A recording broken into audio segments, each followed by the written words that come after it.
Во денешната епизода супер гостин Димитар Ковачевски. Јас сум веќе во академската заедница во Македонија.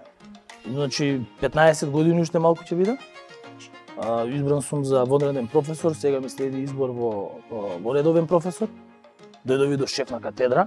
Значи ако ја земеме на пример Европската унија, таа представува најголема економска заедница во светот.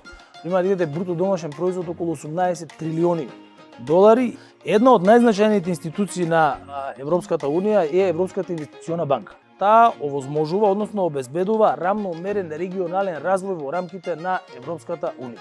Со распределбата на ресурсите, со специјализацијата, со можноста тие компании иницијално да раснат на голем пазар заеднички, кој што има половина милиарда луѓе, бидејќи толку е 500 милиони е пазарот на Европска унија. Видите, јас за многу работи во живот не сум сигурен. Меѓутоа за една работа сум 100% сигурен.